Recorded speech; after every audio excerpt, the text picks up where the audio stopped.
지난번에 초복 그날에 점심을 먹었던 마을 사람들이 중태에 빠졌던 이른바 봉화 살충제 사건, 여러분 기억나시죠? 그 후속 경찰 수사가 이어지고 있는데요. 사건 발생 보름 만에 첫 사망자가 나왔다고 합니다. 한 기자. 예, 이 초복이었던 지난 15일 경북 봉화에서 발생한 이 봉화 살충제 사건의 첫 사망자 발생했습니다. 이 사망자는 사건이 발생한 지 3일 만인 지난 18일 이 다른 피해자들과 같은 증상을 호소하며 입원했던 80대 할머니 A씨였는데요.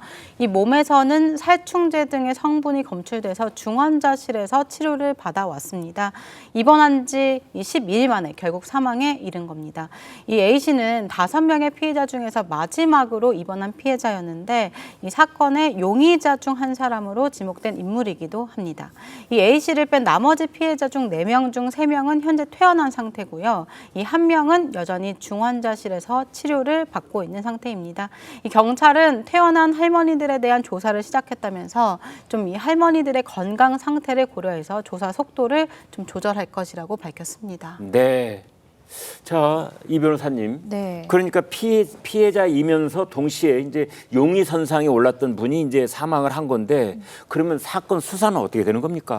지금 경찰이 일단 왜 피해자 할머니 중에 유독 이번에 사망한 할머니를 혹시 용의자일까 의심했는지 그 부분은 좀 궁금해하실 수도 있을 것 같은데요. 네. 2가지의 단서를 경찰은 받습니다. 첫 번째는 이 할머니가 이런 증세를 호소하기 전에 갑자기 통장에 있는 모든 돈을 다 빼서 가족들한테 맡겼다는 겁니다. 아, 예. 그래서 그 점에서 좀 경찰은 수상하다라고 봤던 것 같고요. 네. 2번째는 사실은 어떤 음식, 뭐 오리고기 던져도 음료를 통해서 독극물을 바로 섭취를 하면 그 이상 증세가 보통 바로 나온다는 것이 전문가의 소견인데 네. 유독 이 사망한 이 피해 할머니만이 나중에 사건 발생 당일이 아니라 이후에 이런 현상을 호소했다는 점에서 혹시 뒤늦게 독극물을 투약했을 가능성이 있는지 경찰은 이 부분을 두고 이 해당 할머니에 대한 집을 수색하기까지 했습니다. 뒤늦게 독극물을 흡입을 한다?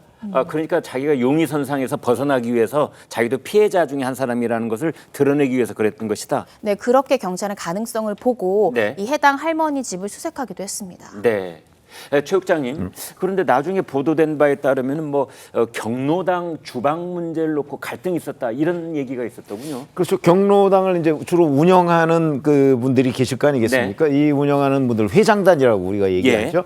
그 회장단에서 이제 경로당에 주방이 있는데 네. 그 주방에 있는 수시로 이제 드나들면서 이 공용 음식물들이 있잖아요. 네. 그런 것들을 이제 뭐 가져가거나 아니면 식사하거나 네.